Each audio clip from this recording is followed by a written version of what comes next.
Assalamualaikum dan selamat petang. Bersama saya Ahmad Nazrin Shah dalam rancangan Global Review WAP TV. Bersama kita hari ini adalah saudara Syahril Asfar bin Saleh yang merupakan Ketua Pegawai Eksekutif daripada Malaysia Lifeline for Syria untuk menceritakan sedikit sebanyak tentang apa isu-isu yang berlaku di Syria khususnya. Saudara, bolehkah saudara menceritakan sedikit tentang apakah sebenarnya yang berlaku di negara Syria? Baik, pertamanya Bismillahirrahmanirrahim. Assalamualaikum warahmatullahi taala wabarakatuh. Alhamdulillah, saya mengucapkan jutaan terima kasih pada Abim yang menjemput saya untuk berkongsi pengalaman dan juga cerita mengenai apa yang berlaku di Syria. Dalam rancangannya yang saya kira masih lagi baru, dan alhamdulillah insya-Allah semoga rancangan yang baik ini akan dapat diteruskan dan bercerita mengenai apa yang berlaku di Syria. Apa yang boleh saya katakan sehingga kini permulaan kebangkitan rakyat Syria ini dimulakan pada 15 Mac 2011, yang jika kita kira sehingga pada 2014 ini kita akan menyambut tak lama lagi 3 tahun permulaan kebangkitan rakyat Syria. Namun begitu, ramai lagi di kalangan rakyat Malaysia khususnya yang belum lagi faham ataupun belum tahu mengenai apa yang berlaku di Syria. Walaupun keadaan di Syria saya boleh katakan sebagai keadaan yang sangat kritikal dan sangat-sangat memerlukan perhatian kita semua dari sudut kemanusiaannya, dari sudut advokasi politik dan sebagainya. Namun begitu, usaha untuk menerangkan kita cuba untuk sampaikan dan apa sebenarnya yang berlaku di Syria. Kalau kita ingin menceritakan mengenai permulaan kebangkitan rakyat Syria, ianya dimulakan oleh sekumpulan kanak-kanak di Syria yang mendapat inspirasi ataupun semangat daripada apa yang berlaku yang kita katakan sebagai Arab Spring, yang bermulanya berlaku di Tunisia, kemudian dibawa ke Libya dan sebagainya. Dan perkara ini ataupun anak-anak muda di Syria ini melihat perkara ini, mungkin kita boleh lakukan sesuatu sebab kita telah berada dalam kongkongan rejim Bashar al-Assad ataupun pemimpin Presiden Syria sekarang selama lebih 40 tahun, berada dalam kongkongan yang zalim.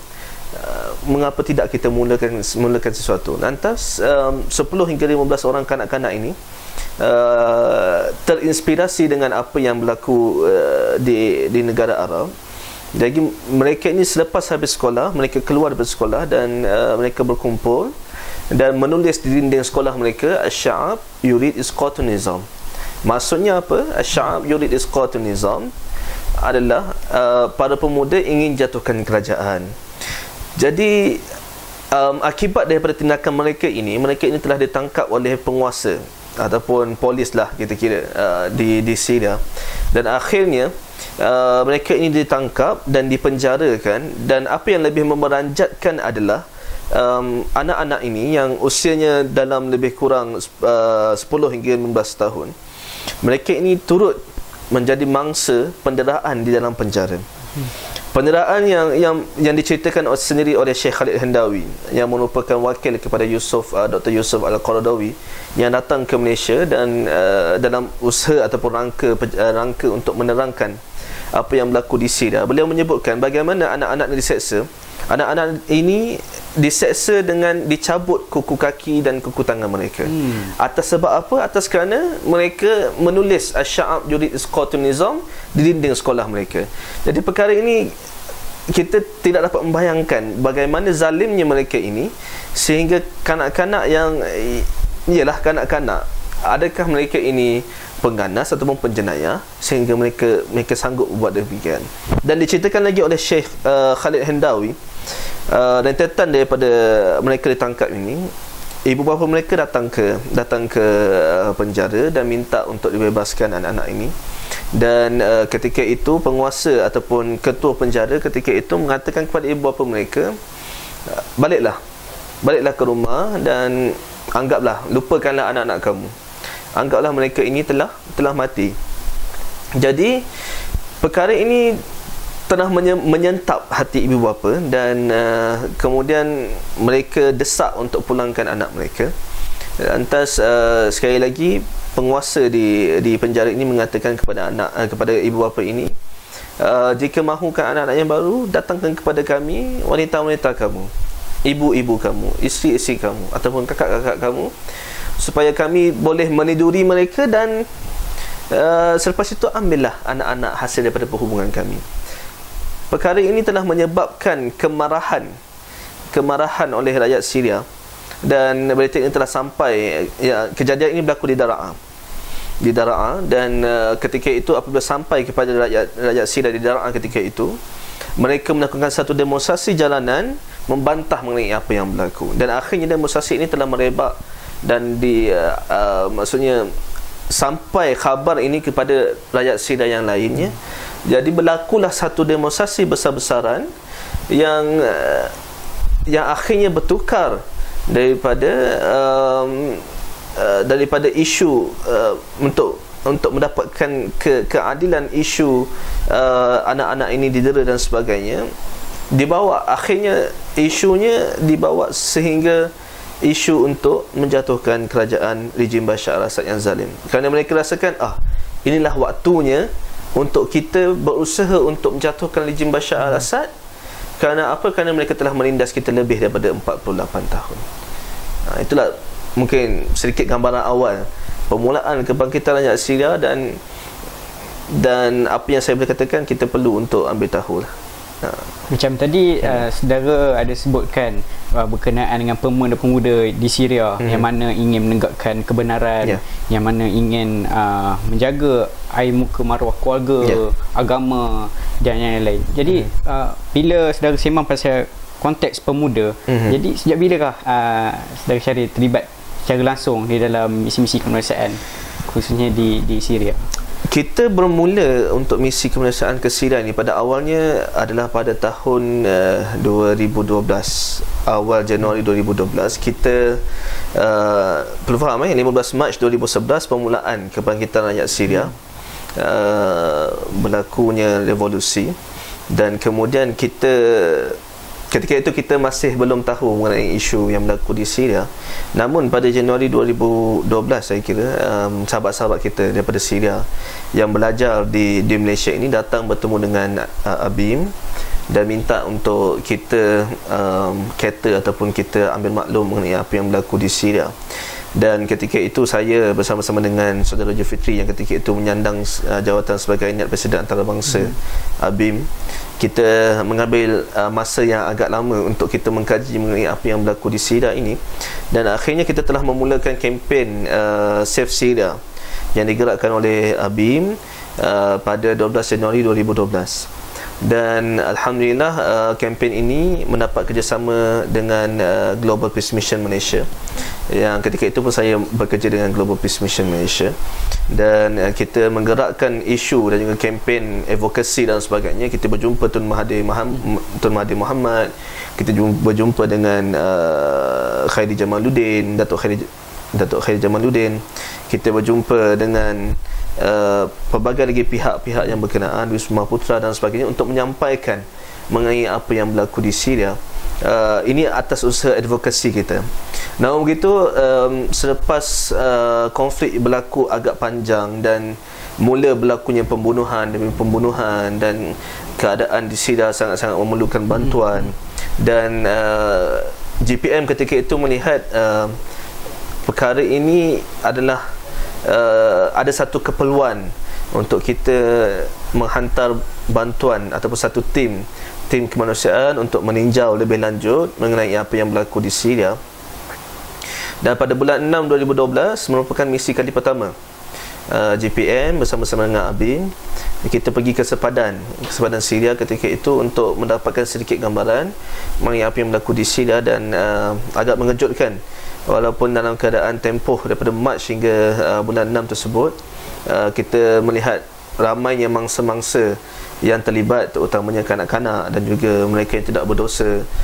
Kita melihat sini gambaran bagaimana ada di antara mereka yang kita berjumpa di hospital di sempadan, yang tangannya terpaksa dipotong, kakinya terpaksa dipotong disebabkan oleh serangan bom dan juga tembakan mungkin.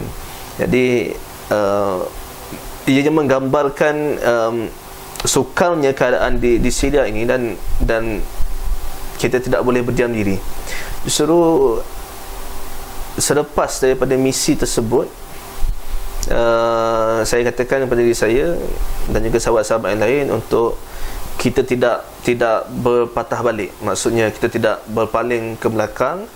Kita perlu teruskan apa yang telah kita usahakan, dan tanpa menoleh ke belakang, kita terus menjalankan misi Save Syria dan terus menyampaikan, turun ke sekolah-sekolah, turun ke universiti dan sebagainya, dan untuk menyampaikan apa yang berlaku di Syria. Dan akhirnya pada September 2012 kita mula untuk menggabungkan beberapa NGO. Hasil usaha sama di antara ABIM dan juga Pertubuhan Ikram Malaysia, kita menggabungkan beberapa NGO untuk menubuhkan satu sekretariat yang dinamakan Malaysia Lifeline for Syria. Dan sehingga kinilah kita terus bersama dengan Malaysia Lifeline for Syria atas dipengerusikan oleh ABIM, dan sehingga waktu ini kita telah menghantar lebih kurang 5 kali misi bantuan kemanusiaan ke Syria. Dan saya kira ini merupakan satu kejayaan. Kejayaan sebenarnya adalah kepada rakyat Malaysia. Kerana saya kira tanpa sokongan rakyat Malaysia, tanpa sumbangan daripada rakyat Malaysia, kita pun tak mampu untuk pergi sehingga 5 kali dalam tempoh setahun. Dan jumlahnya bukan sedikit. Jumlah bantuan yang kita telah hantar adalah dalam 3.01 juta. Dan kita mengharapkan ini berterusan. Dan rakyat Syria sendiri pun mengatakan di antara negara yang kerap datang ke Syria dan hantar bantuan adalah negara Malaysia. Dan kita mahu teruskan ini, insya-Allah, atas semangat daripada anak-anak muda yang menggerakkan kempen Save Syria dan juga bersama-sama dengan Sekretariat Malaysia Lifeline for Syria. Alhamdulillah, saya kira semua yang menggerakkan Malaysia Lifeline for Syria ini adalah mereka yang berjiwa muda dan juga anak muda yang bersemangat. Ya. Okay, terima kasih saudara Syariq sebentar tadi atas perkongsian sebentar tadi. Malaysia merupakan negara yang kerap menghantar bantuan di Syria. Tahniah saya ucapkan buat warga negara Malaysia. Apa-apa pun saudara, kita rehat seketika. Kita jumpa selepas ini.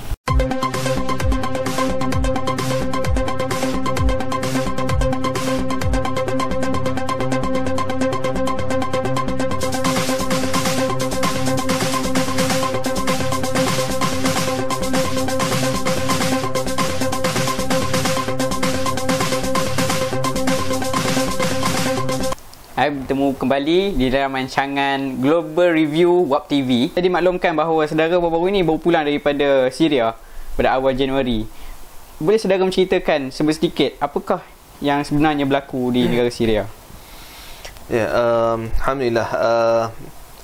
Setakat ni Malaysia Lifeline for Syria seperti yang saya ceritakan tadi, kita telah menghantar lebih kurang 5 kali bantuan kemanusiaan, dan misi yang terakhir kita adalah pada Januari yang lepas, dalam misi untuk menghantar bantuan kemanusiaan untuk musim sejuk.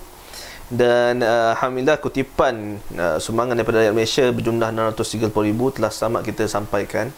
Namun begitu, perlu difahami ataupun perlu untuk saya maklumkan mengenai apa yang berlaku di Syria dari sudut fakta dan juga numbernya adalah ketika ini sehingga kini kalau diikutkan laporan daripada United Nations, lebih 5 juta rumah yang berada di Syria telah musnah. Dalam arti kata apa? Dalam arti kata, maksudnya lebih daripada 5 juta rakyat Syria yang kini tak ada rumah. Dan itu bukan sahaja membabitkan 5 juta, perlu dikira dengan keluarganya, anak-anaknya dan sebagainya. Dan ini menyebabkan angka mereka yang memerlukan perhatian ataupun mereka yang memerlukan bantuan adalah 9.3 juta. Ini disebutkan sendiri oleh United Nations dalam reportnya yang terbaru yang dikeluarkan sehingga Januari 2014 yang lepas. Angka ini menunjukkan peningkatan yang mendadak, iaitu pada Jun 2013 yang lepas mereka menganggarkan lebih kurang 6.8 juta. Tetapi kini 2014, Januari 2014, 9.3 juta mereka yang memerlukan bantuan. Dan di antara 9.3 juta ini adalah 2.4 juta adalah mereka yang berada di luar daripada Syria, yang sangat-sangat memerlukan perhatian kita, termasuk di Malaysia sendiri. Kita dimaklumkan ada lebih kurang 30 hingga 40 ribu pelarian Syria yang kini berada di Malaysia dan sangat-sangat memerlukan perhatian, dan Malaysia Lifeline for Syria juga mengambil perhatian dengan perkara ini, dan kita juga turut membantu pelarian Syria yang berada di Malaysia, alhamdulillah. Namun begitu, kalau lihat pada figurnya begitu menggurunkan, dan ini dikatakan lebih teruk daripada apa yang berlaku ketika Rwanda. Dan jumlah kematian yang dicatatkan lebih daripada 150,000. Jadi, dan termasuk dalam 150,000 ini adalah kanak-kanak yang tidak berdosa. Ini adalah saya kira satu tragedi kemanusiaan, tetapi malangnya dunia masih lagi senyap. Geneva 2 tidak boleh membuat apa-apa, PBB tidak boleh buat apa-apa dan sebagainya. Siapa yang nak membantu ataupun memberi sokongan kepada rakyat Syria yang saban hari, walaupun kami baru-baru ini, saban hari kami dihujani dengan bom dan roket, apatah lagi mereka yang duduk dalam Syria saban hari dijatuhkan roket, dijatuhkan bom dan sebagainya, rumah musnah, terpaksa mengorek bangunan untuk mencari anak-anak mereka dan sebagainya. Allahu Akbar. Kami melihat sini bagaimana kanak-kanak yang terputus kepala, Allah, yang terburai perutnya dan sebagainya. Ini, namun tidak ada satu sokongan ataupun saya tak dapat membayangkan bagaimana mereka yang berada di Syria perlu menghadapi perkara ini saban hari.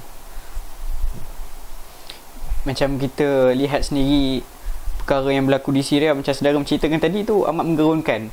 Macam di pihak saya sendiri, secara tak langsung turut menyumbang bersama dengan rakyat-rakyat Malaysia yang lain, sama membantu Syria apabila kita dengar tentang perkara-perkara begini berlaku. Selain daripada bantuan kewangan, apakah lagi bantuan-bantuan yang diperlukan saudara kita di sana? Hakikatnya perkara utama yang perlu diambil perhatian adalah dari sudut bantuan, sebab di Syria kita menjalankan beberapa projek. Kita tumpukan kepada projek perubatan, persekolahan, makanan dan sebagainya. Secara jujurnya, untuk bantuan yang paling kritikal adalah bantuan duit supaya kita boleh bawa bantuan duit itu bawa ke Syria dan kita boleh gunakan untuk projek-projek yang sedang berlangsung. Namun begitu, ramai yang tanyakan, kalau tak boleh duit, tak mampu duit dan sebagainya, bagaimana kita boleh bantu? Terutamanya pelajar-pelajar lah, pelajar di universiti dan sebagainya. Mereka bersemangat, tahu mengenai isu Syria dan begitu mahu ingin bantu Syria. Lantas kami katakan, bantu kami untuk menyebarkan mengenai apa yang berlaku di Syria, sampaikan info mengenai apa yang berlaku di Syria. Bagaimana bersama dengan kami sebagai volunteer, sukarelawan, dan tolong aturkan program bersama universiti ataupun anjurkan program-program untuk fundraising dan sebagainya. Banyak sangat perkara yang kita boleh buat. Selain daripada itu, jangan lupakan senjata ampuh kita, iaitu doa kepada Allah Subhanahu Wa Taala agar apa yang berlaku di Syria ini selesai dengan cepat, supaya anak-anak Syria tidak lagi menjadi mangsa, dan kita pun dah tak sanggup dah nak melihat perkara-perkara ini terus berlaku tanpa sebarang pembelaan. Sikit sebanyak banyak membantu di sudut kewangan, bukan sangat penting kewangan dan juga motivasi. Saya kira kita datang ke Syria itu, orang Syria katakan, kamu datang ke Syria ni jauh-jauh ni memberikan motivasi yang kuat kepada kami untuk terus bertahan. Inilah sumber kekuatan kami, dan kami rasa ada lagi umat Islam yang mengambil tahu mengenai apa yang berlaku di Syria. Masih banyak membantu. Saudara banyak dimaklumkan bahawa saudara terlibat dengan misi kemanusiaan ke Syria ni dalam setahun banyak kali. Boleh saudara menceritakan sedikit sebanyak berkenaan dengan pengalaman manis, pengalaman pahit ketika berada mengharungi jalan-jalan yang berada di manisnya Syria. Pengalaman membuat misi kemanusiaan ini adalah manisnya ukhuwah. Kerana Rasulullah menyebutkan sini dalam hadis, kita ini Muslim ini umpama satu jasad, satu bahagian badan yang sakit, satu bahagian juga akan terasa. Ini nikmat ukhuwah yang kita tak tak rasa kalau kita tidak keluar. Dan sebab nak bandingkan dengan Malaysia, mungkin Malaysia ini aman dan sebagainya, tapi bila kita keluar dan melihat dunia luar, baru kita sedar bahawa kita ini tidak boleh stay in our comfort zone. So alhamdulillah, ini nikmat ukhuwah. Namun atas nikmat ukhuwah ini jugalah kami berhadapan dengan pelbagai perkara yang sedih. Ada sahabat-sahabat yang kita berjumpa 2-3 minggu selepas itu mendapat perkhabaran telah dibunuh, telah ditembak dan sebagainya. Ini sahabat-sahabat yang selalu bersama dengan kita di Syria, dan perkhabaran ini menyebabkan kita rasa sedikit down. Tapi namun begitu, inilah hakikat yang berlaku di Syria. Nak tak nak, mungkin hari ini kita berjumpa dengan dia, esok lusa mungkin kita tidak berjumpa dengan dia. Itu hakikat yang kita perlu hadapi. Namun begitu, kami tekadkan semangat. Ini adalah usaha dan juga amanah daripada rakyat Malaysia yang memberikan semangat untuk kita sampaikan bantuan kepada rakyat Syria. Dan kita sampaikan apa cara sekalipun, masuk ikut jalan tikus ke, keluar ikut jalan terpaksa meredah lautan ke, ataupun sungai dan sebagainya, selut dan sebagainya. Amanah ini tanggungjawab kita yang sangat besar, sebab kita tak nak mempersia-siakan amanah ini. Dan kita tahu rakyat Syria di dalam sangat-sangat memerlukan. Kalau kita tidak sampaikan kepada mereka, siapa lagi yang nak kita harapkan? InsyaAllah, semoga Allah berikan kekuatan kepada kita semua. Saudara dimaklumkan daripada Malaysia Lifeline for Syria. Jadi apakah bentuk kempen yang dijalankan oleh Malaysia Lifeline for Syria untuk membantu rakyat-rakyat di sana? Sehingga kini kempen Malaysia Lifeline for Syria kita cuba untuk masuk ke Syria 2 bulan ataupun 3 bulan sekali. Dan kempen terbaru yang kita telah lancarkan selepas daripada kempen musim sejuk yang lepas, kita lancarkan satu kempen besar-besaran yang mendapat kerjasama daripada Union of NGOs in the Islamic World, yang base dia adalah di Turki, dan kita telah lancarkan bersama-sama dengan ABIM. Kempen ini dinamakan sebagai kempen I Need You, ataupun kalau kita nak viralkan perkara ini di Facebook ataupun di Twitter, kita akan gunakan hashtag Syrian Needs You. So kita akan lancarkan insya-Allah kempen ini secara besar-besaran pada 15 Mac 2014, sempena 4 tahun ataupun 3 tahun kebangkitan rakyat Syria. Dan insya-Allah kita cuba untuk bawakan figura-figura untuk menyampaikan pidato keamanan, dan akhirnya kita akan melancarkan kempen ini. Dan insya-Allah kita cuba untuk mengumpulkan sekurang-kurangnya jumlah dana sebanyak RM500,000 ataupun lebih daripada itu pun lagi baik, untuk menjana projek-projek yang telah kita jalankan di Syria, dan terus untuk membantu mereka untuk teruskan kehidupan seperti biasa. Okey, baik. Saudara, kita pergi kepada perakhiran. Apakah kata-kata yang boleh kita sampaikan kepada orang muda, khususnya belia-belia di Malaysia?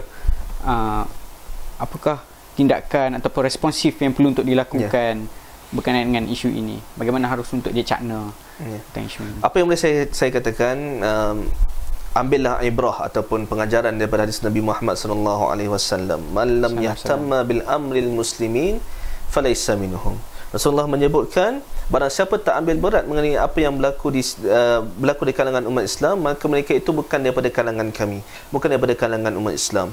Jadi kita ini sabar hari mendoakan, ya Allah, jadikanlah kami ini di kalangan umat Nabi Muhammad, supaya akhirnya pada hari akhirat nanti kita mendapat syafaat daripada Nabi Muhammad sallallahu alaihi wasallam. Dan mengapa tidak kita mengambil ibrah ini dan kita ambil berat mengenai apa yang berlaku di sekeliling kita, di Syria, di Rohingya dan sebagainya. Tapi dalam keadaan sekarang di Syria, keadaan mereka sangat tertekan. Gunakan masa muda yang kita ada, jangan persia-siakan, janganlah kita menghabiskan masa dengan perkara yang sia-sia. Honestly, kalaulah Allah benarkan saya untuk kembali kepada 5 tahun ataupun 4 tahun yang lepas, inilah perkara yang saya akan buat dan saya akan tumpukan. Allahu Akbar. Dan jangan persia-siakan umur muda kita, dan buatlah sehabis baik, terutamanya untuk umat. Dan ambillah inspirasi daripada kematian, pemergian Ahmad Ammar sebagai inspirasi untuk anak muda, untuk kita teruskan perjuangan.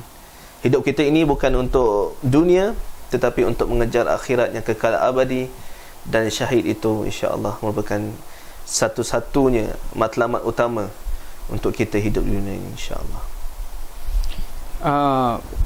Begitu merupakan perkongsian ataupun sikit sebanyak pencitraan yang telah dibuat oleh saudara sendiri berkenaan dengan apakah sebenarnya yang berlaku di Syria. Sebenarnya perkara ini merupakan satu perkara yang rumit untuk kita lakukan, apatah lagi untuk kita fikirkan. Perkara ini sebenarnya harus diberi perhatian di peringkat kita selaku orang muda, ya saudara. Bagaimana untuk kita cakna berkenaan dengan isu-isu saudara kita, rakan-rakan kita sebenarnya yang berada di sana. Tapi sebelum tu mungkin soalan tambahan lah saya rasa. Antara kawasan-kawasan yang ada di Syria ini, bolehkah saudara menceritakan kawasan mana yang saudara dah masuk untuk memberi bantuan, atau saudara melihat sendiri kawasan yang berlaku di sana?